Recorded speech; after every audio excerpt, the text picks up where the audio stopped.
De las escuelas normales han nacido grandes pensadores de Guatemala, historiadores, músicos, artistas. Y por eso las escuelas normales, hoy lo vamos a descubrir, han sido un pilar fundamental del país. Como decía el presidente que las formó en 1875, las normales fueron los soldados del pensamiento. Fueron maestros críticos que enseñaron a pensar a la población. Pensadores. Y por eso es fundamental que nosotros hoy empecemos a trabajar en estas escuelas.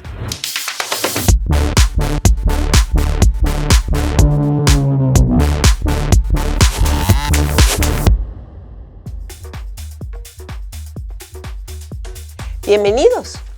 Vamos hoy en este episodio a hablar de algo que me apasiona, las escuelas normales. Hablar de las escuelas normales en Guatemala no es hablar de edificios viejos o de simples estructuras con planes de estudio. Es hablar de la columna vertebral del país. Es narrar historias de cómo hijos de guatemaltecos a través de estos estudios han logrado llegar a ser grandes médicos, llegar a ser grandes abogados, porque la carrera de magisterio los preparaba. Realmente es la única herramienta capaz de desafiar el destino de la educación. Hoy me acompañan en esta mesa 3 grandes normalistas, por supuesto, de diferentes etapas. Primero me va a acompañar la doctora Ada Méndez Tárano, quien tiene un recorrido en la educación que no les puedo mencionar su currículum porque me pasaría los 30 minutos hablando. Luego quiero presentar a Julio, tal vez el más joven de todos. Con Julio luchamos en el 2012 por el cierre de las normales. Él era normalista de la Queche en ese momento. Y con él sufrimos y lloramos esos días cuando cerraron las escuelas normales. Y más recientemente, Herbert López, director de la Escuela Normal de Música, con quien tuve muchos acercamientos del 2020 para esta fecha, porque me hizo entender, y fue uno de los momentos más brillantes en este recorrer normalista, que las normales fueron cerradas porque culturalmente no les interesaba a muchas personas que existieran. Las normales impactaban la cultura guatemalteca en sus estudiantes. Las normales crean líderes. Y la escuela de música tiene la marimba, nuestra música, y lograba así poder tener ese sentimiento chapín que hoy falta tanto. Ellos me acompañan el día de hoy. Muchas gracias por estar con nosotros. Yo quisiera empezar con Ada, que me cuente un poco cuál fue su sentir y cómo viste tú estando dentro del ministerio, siendo empleada del Ministerio de Educación, ese cierre de normales. ¿Cómo tú, que sos una profesional en la educación especial, viste el cierre de las normales? ¿Qué fue para ti ese momento? Bueno, para mí realmente fue doloroso, porque comprendí que la preparación no la iban a poder lograr como se logra en una normal, donde estamos metidos todos los días, los 140 días que los alumnos asistían, con la práctica, con la relación directa con los alumnos se iba a perder, en primer lugar. Y todo lo que se había logrado, por ejemplo, yo estaba en la DIGEF y se habían abierto 22 escuelas normales, pero también... De educación física. De educación física, Dirección General de Educación Física, pero ahí también había marimba, o sea, el currículo se estaba extendiendo, ¿verdad? Entonces yo sentía que iban a responder a otras necesidades de los alumnos, no solo necesidades de lectura y escritura que definitivamente son básicas, pero íbamos a poder llegar a las artes, a la cultura, y eso nos iba a hacer también trabajar en equipo y desarrollar esas habilidades que tanto nos están faltando como sociedad. Entonces para mí es muy duro, muy duro. Profesor López, ¿usted cómo mira desde su posición de director la diferencia que se tuvo del cierre de las normales y el bachillerato en educación? ¿Qué fue el cambio? Se decía que era una reforma educativa y que iba a mejorar la calidad de la educación. ¿Cómo lo ve usted como director? Pues la verdad, sí, se vendía esa idea de que iba a ser una reforma educativa, los maestros iban a salir mejor capacitados, iban a salir a nivel universitario, pero se quedó solo en palabras. Por ejemplo, nosotros tuvimos el caso de que nosotros comenzamos con el bachillerato en ciencias y letras con especialización en educación musical. Era un pensum que se comenzaba a la 1 de la tarde y se terminaba a las 9 de la noche. Era un pensum imposible de llevar. Se hicieron los arreglos, pasados los años se hicieron los arreglos y tenemos el actual bachillerato en educación musical. Pero el actual bachillerato en educación musical no llena las expectativas. O sea, como usted lo mencionó al principio, la falta de cultura a nivel nacional es grande y el bachillerato no lo llena. No tenemos maestros de marimba, no tenemos maestros de música, no tenemos maestros que enseñen flauta, no tenemos maestros que enseñen el himno.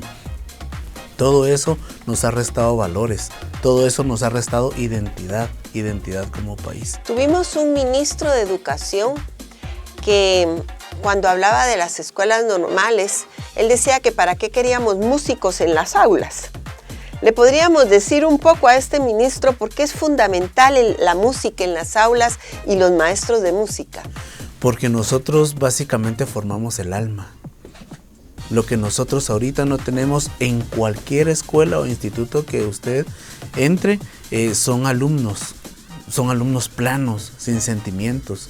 Nosotros manejábamos el aula, éramos aquel maestro que le enseñaba al alumno a enamorarse, a ser respetuoso, a querer, a darse a respetar. Le enseñamos al alumno a soñar.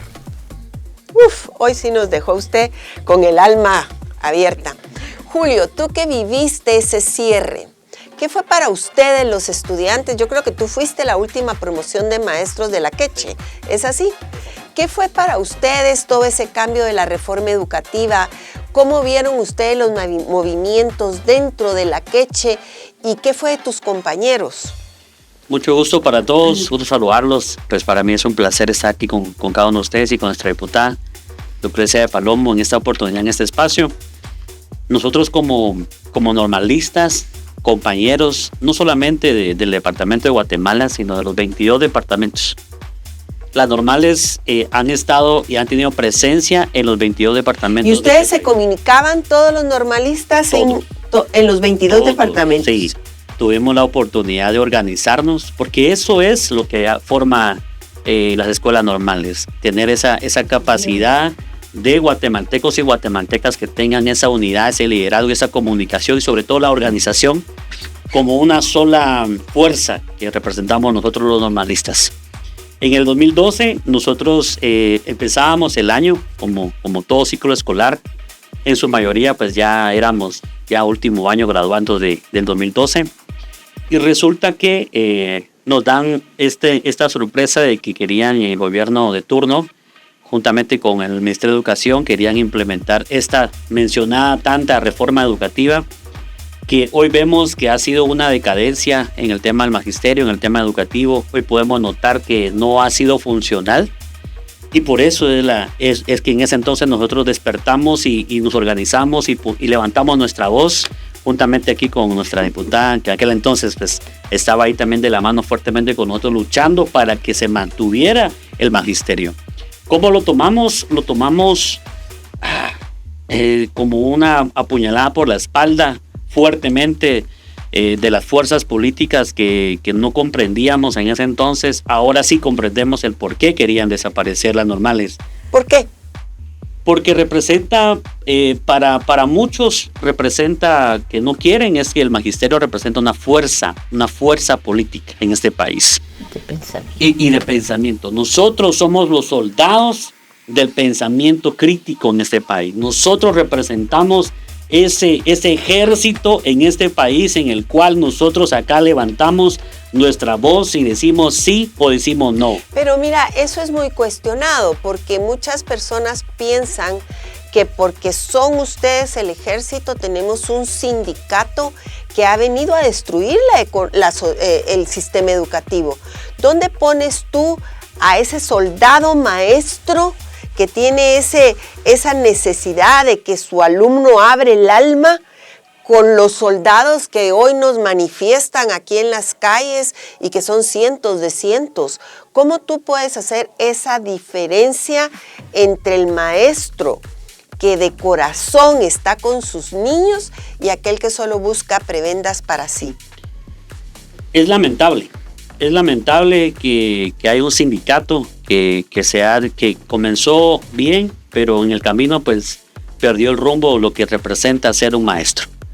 Un maestro representa tener conciencia social, un maestro representa ser parte de un ejército del pensamiento crítico para la formación de las demás generaciones de este país. Lamentablemente, respondiendo a la pregunta, es por eso que necesitamos las normales. Es por eso que hoy por hoy necesitamos que el país tenga una vez más las normales para que ese ejército que sale hoy en las calles tenga una renovación.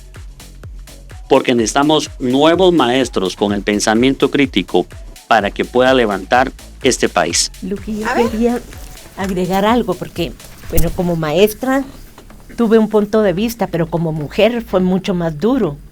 Porque yo creo que el hecho de ser maestra como mamá empodera y nos da tantas herramientas, desde una pedagogía, una psicología, ayudar a nuestros hijos. O sea, está comprobado que cuando una mujer es maestra, el grupo familiar, los niños sobresalen, ¿verdad? Tienen nuevas metas. Yo pensaba en esas jóvenes del interior del país que probablemente es lo único que van a tener, que tenían la carrera de ser maestras, de magisterio, y cómo ahora iban a impactar la vida de esa población. Para mí fue muy doloroso. Decía, bueno, en la ciudad pueden llegar a una universidad, pero en una aldea, ¿cómo van a hacer eso? Y con más años, ¿cuánto les iba a costar? Pero sí creo que ser maestro, por lo menos para una mujer, es bastante que nos da mucho empoderamiento. Dentro de los argumentos que nos daban en diferentes círculos, de mesas que se hicieron cuando se cerraron las normales, uno de los argumentos por los cuales ellos decían que era necesario cerrar las normales era porque los maestros salían muy jóvenes, que salían con muy poca madurez. Tú estás hablando de un tema muy lindo. Mi hija estudió magisterio precisamente por lo que tú dices, porque cuando hablamos de su carrera de diversificado le dije, solo el magisterio la prepara a usted para ser mamá.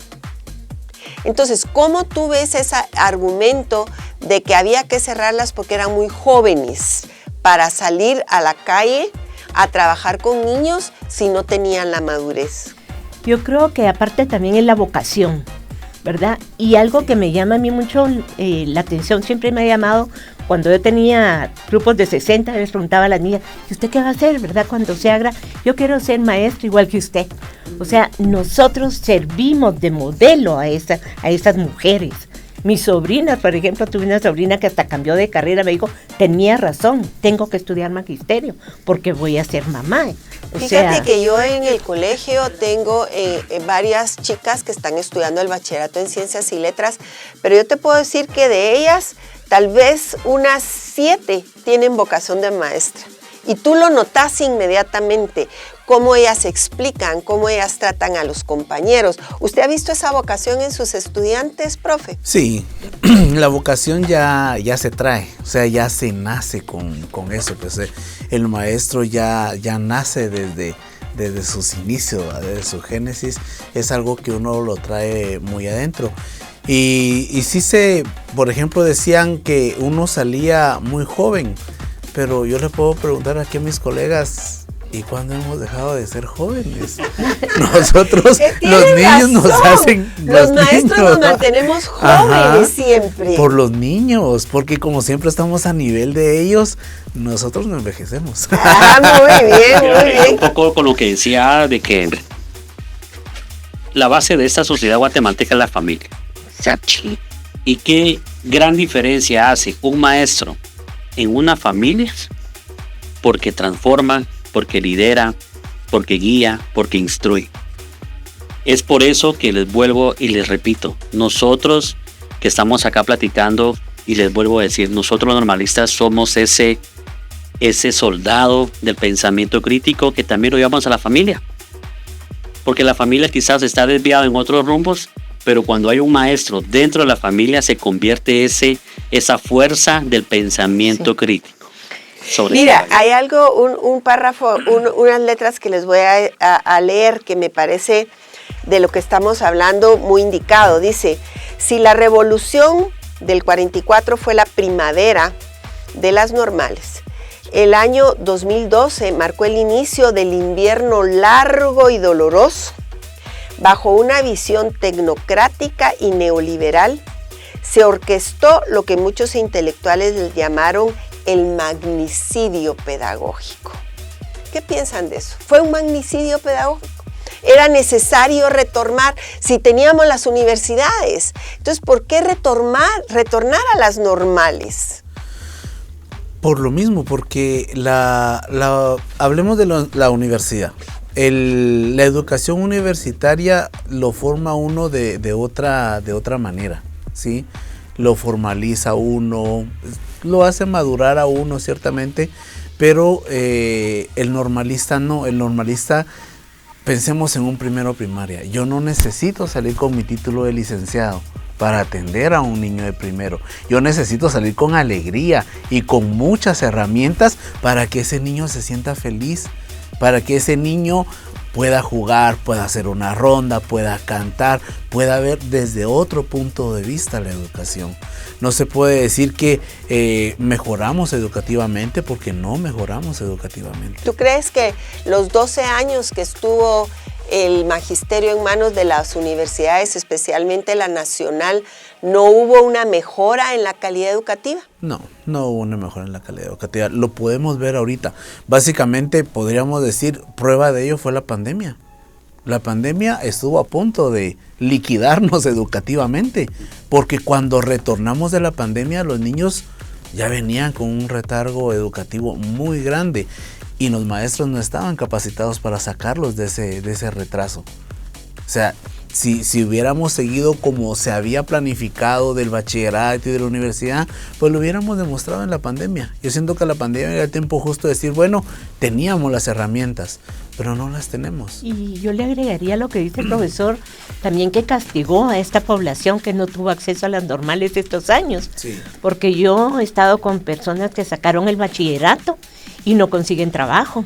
El perfil no se los permite, sacaron un bachillerato, qué sé yo, en educación física, pero no llena las calidades que pide el Ministerio de Educación. O sea, en el área laboral tampoco se van a poder desenvolver, y aunque vayan a la universidad, no van a poder tener inclusión en el área laboral dentro del Ministerio de Educación porque no califica. Fíjense que un dato muy importante es que el Ministerio de Educación ha desembolsado desde el 2012 hasta la fecha más de 1.200 millones de quetzales a la Universidad de San Carlos para lo que son sus programas de PADEP, de certificación en maestros de servicio, y lo que fue los pocos maestros que no llegan ni a 8,000 de primaria y los 9,000 de educación física.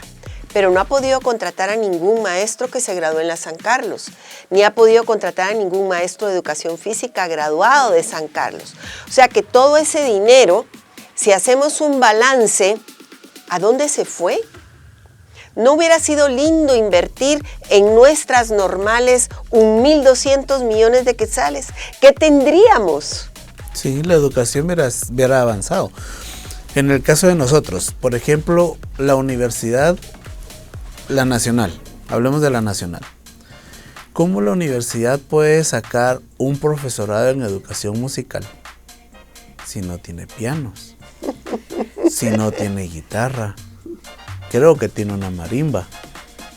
O sea, y después ¿cuántos pianos tiene usted en su instituto? Nosotros tenemos 30 pianos. 30 pianos. Guitarras, y la universidad no tiene, tiene uno. Uno. Pero es un vertical, uno de cola. O sea, es un piano muy formal. ¿Y cuántas marimbas tiene usted en su instituto? Nosotros tenemos 4. Es como las escuelas de educación física. Las escuelas de educación física eran un ejemplo. Todas tenían marimba. Y además tenían campos de fútbol de las medidas oficiales.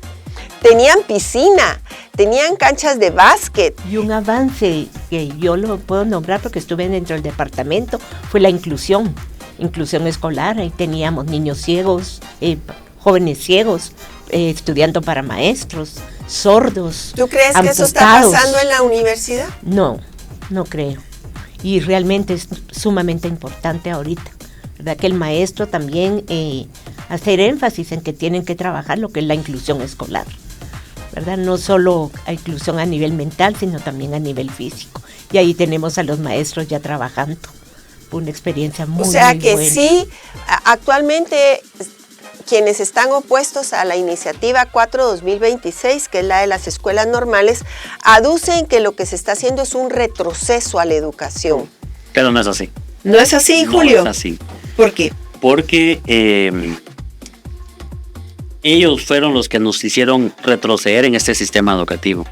El quitar y el prohibir que se siguiera formando a maestros en las escuelas normales. ¿Por qué no es un retroceso?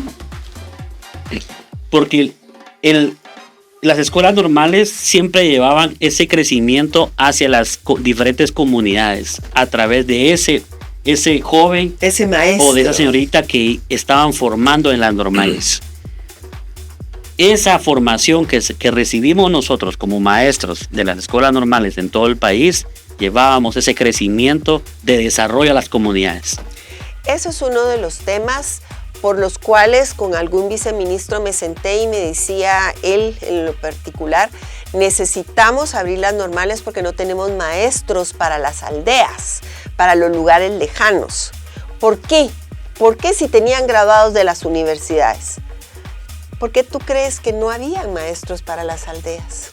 Porque no había el acceso a la educación de una manera muy, muy flexible, muy cercana para los estudiantes de los diferentes municipios.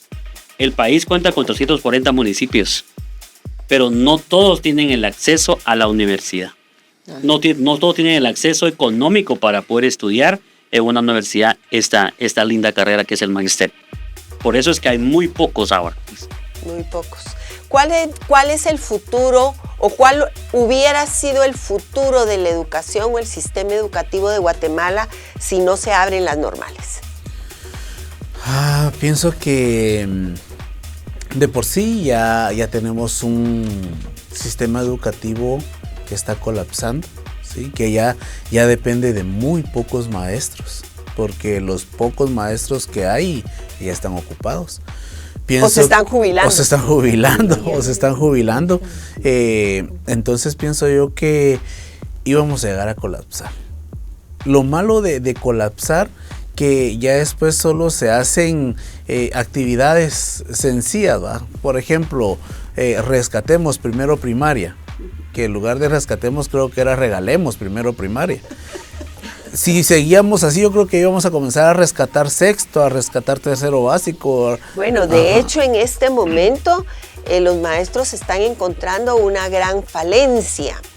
Por ejemplo, niños que entran a básicos no saben sumar y restar, no saben leer. Ajá, exacto. ¿Y cómo podemos recuperar a los jóvenes? Imagínense que hace 3 años se propuso que maestros de quinto bachillerato les fueran a enseñar a leer a los niños pequeños porque no sabían. Uh-huh. O sea, estaban confiando más en un estudiante de bachillerato que en un maestro. Sí. Y eso es lo que yo quiero comentarles a todos. Creo que este sistema lo que quiere es de que la población guatemalteca no tenga educación de calidad. Al tener educación de calidad, vuelvo y repito, generamos ese ejército de pensamiento crítico y podemos tener ese desarrollo como país. Vemos otros países de Centroamérica que han crecido en gran cantidad en el tema educativo, y Guatemala, en lugar de avanzar, está retrocediendo. ¿Por qué? Porque ya no tenemos esa calidad en los diferentes establecimientos educativos del país, por lo mismo que mencionaban acá. ¿Cómo es posible que los egresados de sexto primaria no vayan con las bases fundamentales, que es la primaria como tal, para el siguiente nivel educativo? Eso sí es preocupante. Yo también pienso que es tanto lo que se quiere abarcar. Eso. Es tanto. Y es tan poco realmente en lo que debemos ser consistentes con los alumnos.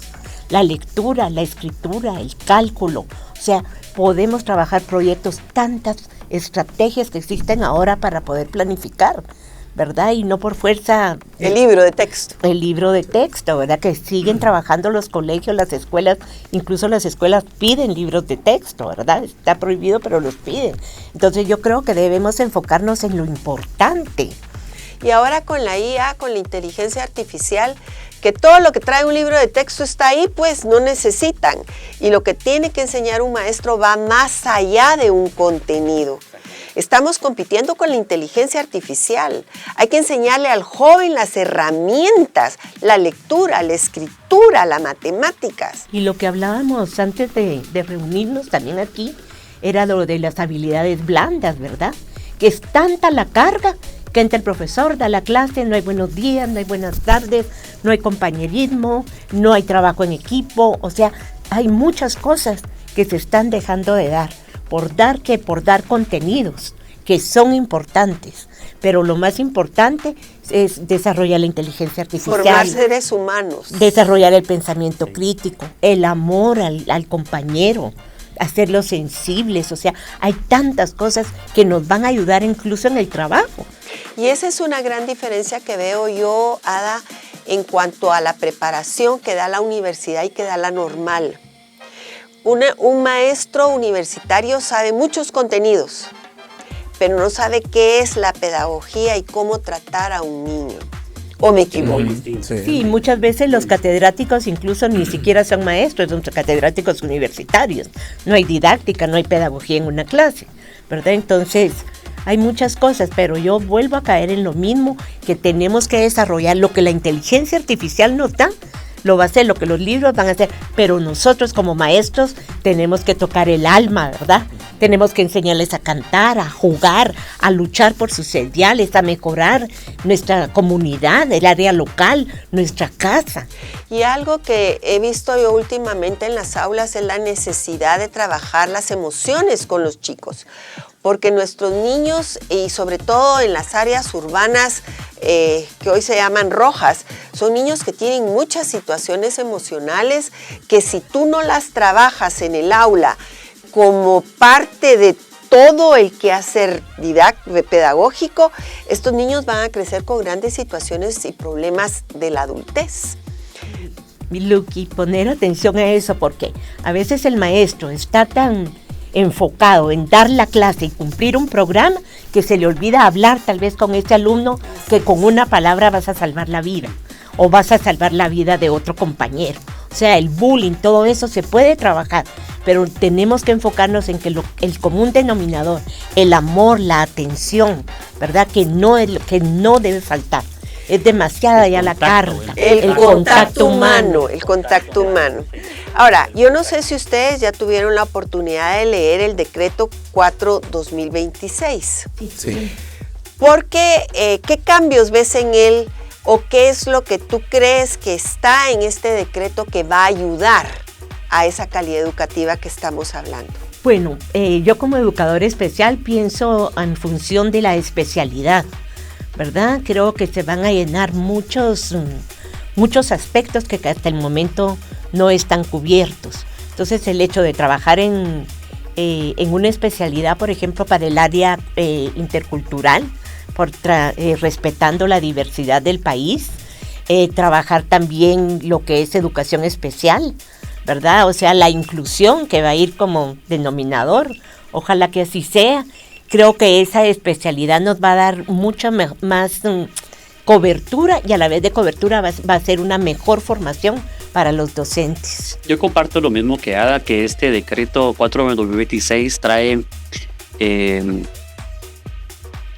un paquete muy completo para las normales, para la formación, porque está por 2 fases, 2 años general, dice, y 2 años de especialidad, y eso pues va a preparar mucho al joven o la señorita que se va a educar y formar para ser maestro, para ser docente. ¿Cómo crees tú que en las escuelas normales de música se puede aplicar estos 4 años? Porque ahora en lugar de 3 vamos a tener 4 años, 2 generales y 2 ya de especialidad.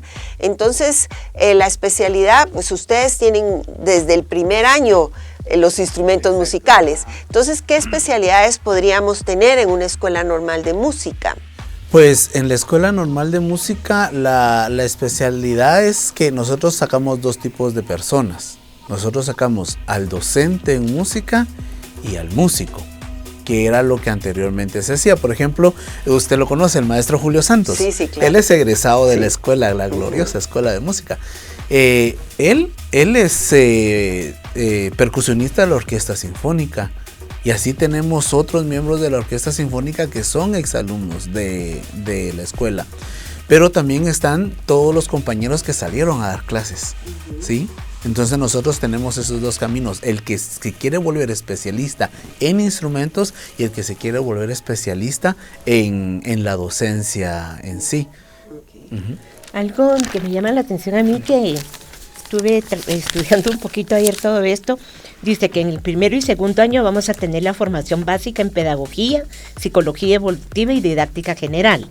Y en el tercero y cuarto, cualquiera de las ramas anteriores, pero lo más importante va a ser la práctica docente y el especialista y la especialidad técnica que van a tener de esos 2 años.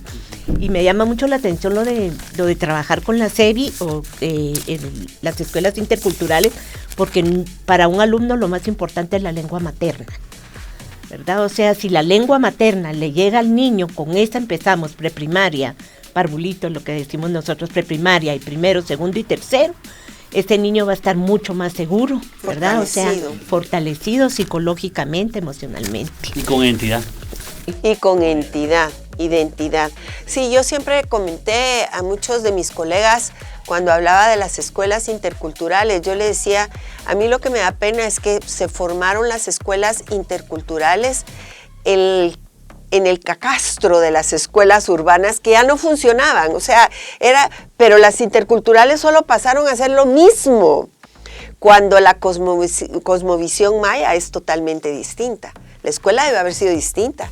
Y los catedráticos también, que muchas veces no manejaban tampoco el idioma fíjate local. Que yo estuve capacitando en algún momento la escuela normal de Nevaj, y todos te hablaban el idioma, pero no lo leían ni lo escribían. Entonces era algo que, ¿cómo van a enseñar algo que ellos no saben?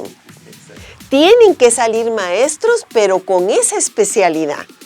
Creo que esto va a ser, y hablando de, pues claro, la interculturalidad en Guatemala es importante, pero también hay otras áreas, como tú dices, la educación especial.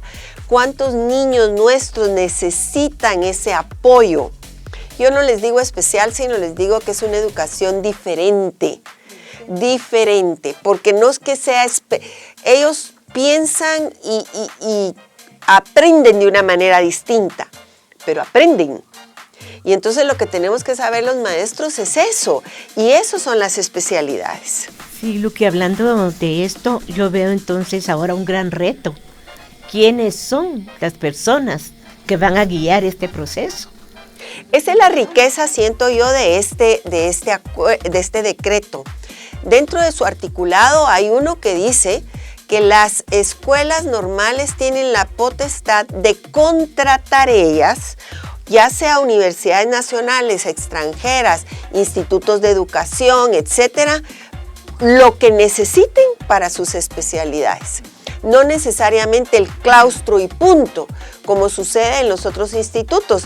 Yo nombro al claustro, y aunque, como sucedió en el cambio de currículum de las normales, que pasaron a tener matemática 1, matemáticas 2, matemáticas 3, pero no dieron maestros, Entonces el de didáctica de música daba matemáticas. Entonces hubo un desorden absoluto en ese cambio.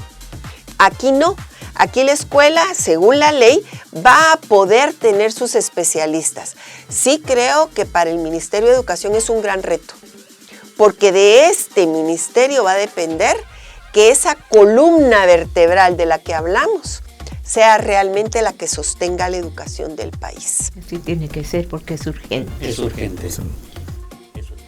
¿Algún otro comentario Pues que quisieran? yo estaba viendo con respecto a la ley eso de poder hacer alianzas. ¿Con el conservatorio? Ajá, sí, con el conservatorio, porque volvemos a las universidades. O sea, yo puedo hacer la alianza, yo no necesito ir a la universidad. La universidad se puede valer de mí y de mi mobiliario para sacar buenos egresados.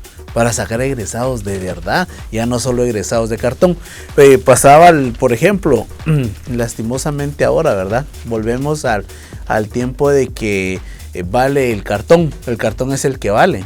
Y le decía yo, tuvimos una contratación en la escuela de un maestro de marimba y le decía, mi temor era que, por ejemplo, de X universidad puede salir una licenciatura en marimba, aunque el maestro no toque marimba. Y le puede ganar a uno del conservatorio, porque el título del conservatorio es de cultura y deportes, no es del Mineduc. Entonces le decía yo, hay que hacer ese balance, porque sí, puede ser licenciado en marimba, pero teórico. Y yo necesito a alguien muy bien práctico. Leer todo lo que hace la marimba, pero no la sabe la tocar. Marimba. Ajá. Bueno, creo que el reto es grande. Creo que podemos seguir hablando de esto por mucho tiempo. Los cuatro nos apasiona lo que hacemos. Y dar gracias a Dios, porque sí les digo que esta fue una lucha.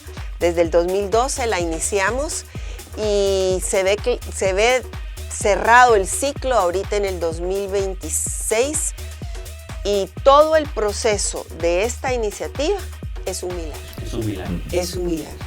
Así que agradecer a Dios por darle esa bendición a Guatemala de poder volver a tener escuelas normales que van a ser y son ya el presente y el futuro del país. Muchas gracias.